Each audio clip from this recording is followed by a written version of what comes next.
Pois bem, estamos de volta. E agora, para dar continuidade ao nosso evento, vamos iniciar agora a mesa redonda intitulada Conhecendo o SARS-CoV-2 e a Covid-19. E para compor essa mesa, vamos convidar o professor doutor Paulo Sérgio Ramos de Araújo, que é graduado em Medicina pela UPE, mestre e doutor em Medicina Tropical pela UFPE.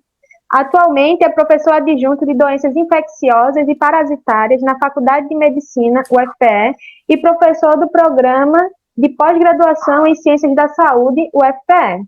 É coordenador do programa de residência médica e chefe do serviço de DIP do Hospital das Clínicas. Seja muito bem-vindo, professor Paulo Sérgio. Convidamos também para compor essa mesa o professor doutor Everton Ricardo Correia do Nascimento, que é graduado em Biomedicina pela UFPE, mestre e doutor pelo Programa de Pós-Graduação em Medicina Tropical pela UFPE e atualmente é professor adjunto da área acadêmica de Medicina Tropical do Centro de Ciências Médicas da UFPE. Seja muito bem-vindo, professor Dr. Everton Ricardo. E, para fechar essa mesa, convidamos o professor mestre Diego Medeiros Guedes, que é graduado em Ciências Farmacêuticas pela UFPE, mestre em Inovação Terapêutica pela UFPE e é especialista em farmácia hospitalar. E atualmente ele é professor na São Miguel. Seja muito bem-vindo também o professor Diego Medeiros. E vamos iniciar com a palestra Aspectos Clínicos da Covid-19, que vai ser palestrada pelo professor Dr. Paulo Sérgio, da UFPE. Em seguida, vamos dar continuidade com a palestra Covid-19, aspectos imunopatológicos e principais métodos diagnósticos, com o Dr. Everton Ricardo. E, por fim, a palestra Fármacos candidatos ao tratamento da Covid-19, com o professor Diego Medeiros. Queria relembrar que cada palestrante terá 20 minutos para desenvolver a sua temática. Então, dado início à mesa redonda. O que eu vinha falando. Então, uma parte desses indivíduos que desenvolvem a Covid-19, né, em torno de metade dos pacientes que desenvolvem as formas graves, que é a síndrome respiratória aguda grave, eles vão ter evolução com desfecho óbito, né? Então, a gente tem que entender esse paciente com a forma grave como um paciente muito complexo, né? Esse paciente não é só portador de pneumonia, eles, por conta da tempestade de citocinas, como já foi dito aqui pelo professor Everton, então eles fazem um quadro, né, inflamatório multissistêmico, né, com a disfunção de múltiplos órgãos. Então, são indivíduos que vão para a terapia intensiva, aparentemente apenas com pneumonia, com desconforto respiratório, com falta de ar, são entubados, vão para o suporte ventilatório, mas rapidamente evoluem com disfunção de outros sistemas. Eles fazem insuficiência renal, e aí precisam de terapia substitutiva renal, muitas vezes fazem insuficiência miocárdica, né, não só pela ação do vírus, mas também por conta de uma miocardite imunoinflamatória. E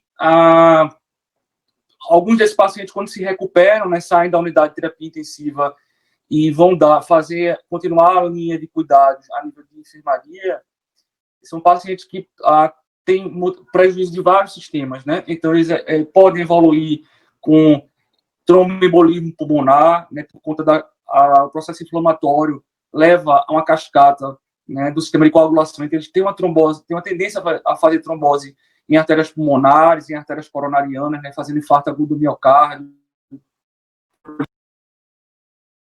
pulmonar. São pacientes que perdem massa muscular muito rápido, né, por conta do tempo de inatividade que eles ficam ali nos leitos de terapia intensiva, uso de corticoide. Então, tudo isso aí faz com que eles percam uma proporção de massa muscular muito grande e, com isso, perdem força muscular, né? Então, muitas vezes, não tem força nem para levar o braço para, né, ter autonomia de fazer uma alimentação, por exemplo. São pacientes que têm passado com a gente, às vezes, no hospital de clínicas, 2, 3 meses, né, até que eles se recuperem e possam voltar para suas casas, né, e tenham ali o mínimo de autonomia. E quando a gente vai pensar na linha de cuidado, né, no tratamento da Covid-19, a gente todos gostaríamos muito, né, que tivesse um medicamento, ou mais do que um medicamento, que pudessem alterar os desfechos clínicos, né? Mas baseado em tudo que tem sido colocado aí na literatura, né, essa tempestade de artigos que têm sido publicados, mesmo quando se faz uma leitura, né, tentando juntar esses artigos muitas vezes eles têm consistência nas metodologias.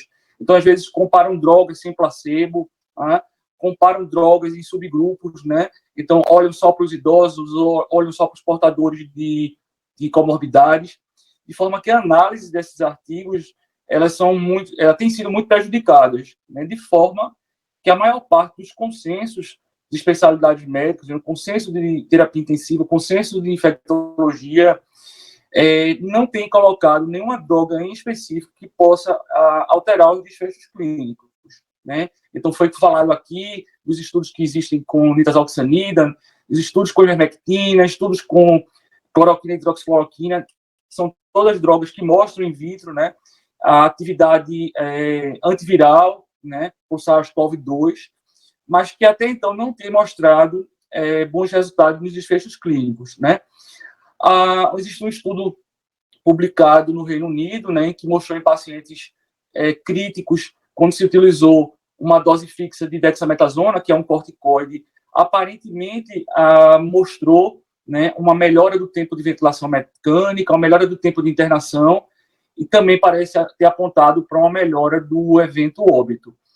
Mas na prática clínica, o que eu posso dizer, né, inclusive a nossa experiência enquanto hospitaloclínicas, é que a gente não tem prescrito desde o início da pandemia, desde abril, né, final de março, começo de abril, quando a gente começou a receber os primeiros casos no hospital de clínicas, nenhuma droga em específico, né, a gente colocou em prescrição médica, né, nem para os pacientes de ambulatório, que são aqueles pacientes que não são graves, né, inicialmente, nem tampouco para os pacientes graves, né. Então a gente olha de forma diferente, né, aqueles que não estão graves ainda, que vão ficar em casa, e que a gente poderia oferecer um medicamento que fosse evitar que ele evoluísse para uma forma grave, e nem tampouco para aqueles que estão dentro do hospital. A impressão que a gente tem, e quando a gente lê a maior parte dos artigos que falam de desfechos clínicos, parece que a medicina à beira do leito, né? Então, olhar aquele indivíduo com particularidade, né? Oferecer anticoagulante para aqueles, de forma profilática, para aqueles que precisam, são quase todos, corticoide para alguns pacientes, né? Mas não existe, infelizmente, até agora, nenhum medicamento, nenhuma receita de bolo que possa ter modificado os desfechos dessa patologia, né? E aí existem muitos trabalhos, né, que estão em andamento, inclusive 2 trabalhos. O Hospital das Clínicas faz parte desse protocolo, né, o uso de nitazoxanida, como o professor falou anteriormente, pelo Ministério da Ciência e Tecnologia, e um outro estudo com cloroquina e hidroxicloroquina que sequer foi ainda aprovado pelo CONEP, né? Até por conta dos posicionamentos da Organização Mundial de Saúde, que tem pedido para que se tenha cuidado, né, no desenho desses estudos clínicos com cloroquina e hidroxicloroquina. Então, no momento, o que a gente pode fazer é dar o melhor cuidado, né, olhando esse paciente com muita particularidade, tá? E a gente tem que reforçar as medidas, né, de distanciamento social e de higienização das mãos, porque essa parece ser, no momento, a única vacina, né? Já que as vacinas, existem múltiplas vacinas que estão em fase de testes, algumas mais promissoras e talvez que tenham uma perspectiva de estarem disponíveis num tempo um pouco mais curto, né? Mas a gente tem que imaginar que também, no momento que tiver uma vacina, né, talvez no próximo ano, 2021, não vai ser nada fácil ter a produção e distribuição de uma vacina em escala global, né, para todos os países. Então, será uma lição muito difícil, tá? Então, queria finalizar aqui a minha apresentação e, mais uma vez, pedir desculpas, né, pelas dificuldades técnicas que ocorreram, tá? Muito boa tarde a todos e obrigado.